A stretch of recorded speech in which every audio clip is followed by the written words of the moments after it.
తమిళనాడు రాజకీయాలు రోజురోజుకు వేడెక్కుతూ ఉన్నాయి. తమిళనాడులో పిక్యులర్ పరిస్థితులు కనిపిస్తున్నాయి. ఇప్పుడు స్టాలిన్ రజనీకాంత్ సహాయం కోరినట్టుగా అనిపిస్తున్నది.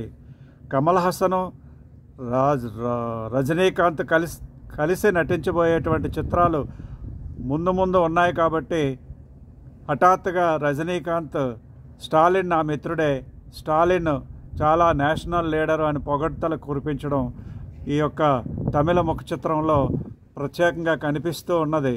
అంతేకాదు, తమిళంలో కొత్తగా ఏర్పడినటువంటి టీవీకే పార్టీ పెను తుఫానులా ముందుకు సాగుతూ ఉన్నది. టీవీకే పార్టీని ఆపడం కోసం మాత్రమే ఈ డిఎంకే పార్టీ రజనీకాంత్ కమల్ హాసన్ల సాయం కోరినట్టుగా మనకు అనిపిస్తున్నది. ఇప్పుడు రజనీకాంత్ని ఎవరూ పట్టించుకునేటట్టు కనిపించట్లేదు. అయితే రజనీకాంత్ చాలా పేరున్న వ్యక్తి, చాలా అభిమానులు ఉండేటువంటి వ్యక్తి అయినప్పటికీ కూడా రాజకీయాలు వేరు, అభిమానులు వేరు కాబట్టి విజయ్ పార్టీ చాలా వరకు ముందుకు దూసుకొని పోతున్నది. భారతీయ జనతా పార్టీ చేసిన తప్పిదం కారణంగా యువకుల్లో విజయ్ పార్టీని చాలా బలోపేతం కాబోతున్నది. మొన్నటి వరకు కూడా అన్నామలై అభిమానులుగా ఉండేటువంటి యువత ఇప్పుడు విజయ్ వెనకపడ్డం, యువత అందరూ కూడా రానున్న రోజుల్లో విజయ పార్టీకి చేయి కలపడం అనేటువంటిది కొత్తగా జరుగుతున్నటువంటి విషయం. ప్రారంభంలోనే ఈ విధమైనటువంటి ఉత్సాహాన్ని కనబరిచినటువంటి తమిళనాడు రానున్న రోజుల్లో అన్ని ప్రాంతాల్లో గనక విజయ్ తిరిగితే ఏ విధంగా ఉండబోతుందో మనం చెప్పకనే చెప్పచ్చు. ఎందుకంటే అన్నామలై పక్కకు పెట్టిన తర్వాత ఏఐడిఎంకేతో స్నేహం చేసింది బీజేపీ. ఏఐడిఎంకే అంతా కూడా ఐక్యత లేని పార్టీ అనేటువంటిది అందరికీ తెలుసు. దానికి బలం లేదు. బీజేపీ చాలా బలం పుంజుకుంటున్నప్పుడు ఈ పరిణామం జరిగింది కాబట్టి అన్నామలై తీసుకొచ్చినటువంటి యువ కెరటాలన్నీ కూడా స్తబ్దుగా పక్కకు తొలగడం జరిగింది.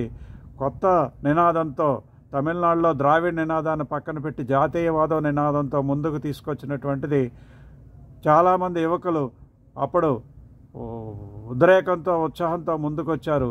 కానీ మళ్ళీ విజయ్ మాయాజాలంలో పడ్డట్టుగా కనిపిస్తున్నది. రానున్న రోజుల్లో తమిళనాడు రాజకీయాల్లో డైరెక్ట్గా ఫైట్ ఉండబోతున్నది. డిఎంకే వర్సెస్ టీవీకే అన్న విషయం స్పష్టంగా మనకి ఇప్పుడు తెలుస్తున్నది. అయితే అన్నా డిఎంకే చాలా కాలం నుండి ఉన్న పార్టీ, ద్రవిడ పార్టీ కాబట్టి దాని బలాన్ని తక్కువ అంచనా వేయడానికి లేదు. ఈలోగా బీజేపీలో మార్పులు జరిగి బీజేపీలో కూడా కింద స్థాయి నుండి కూడా పని జరిగితే ట్రయాంగులర్ ఫైట్ తప్పనిసరిగా ఉంటుంది.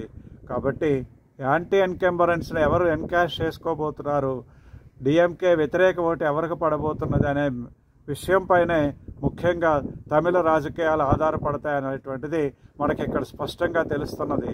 ఏది ఏమైనప్పటికీ కూడా పవన్ కళ్యాణ్ పార్టీలా కాకుండా విజయ పార్టీకి మొదట్లోనే విజయం చేకూరేటువంటి అవకాశాలు స్పష్టంగా మనకు కనిపిస్తూ ఉన్నాయి.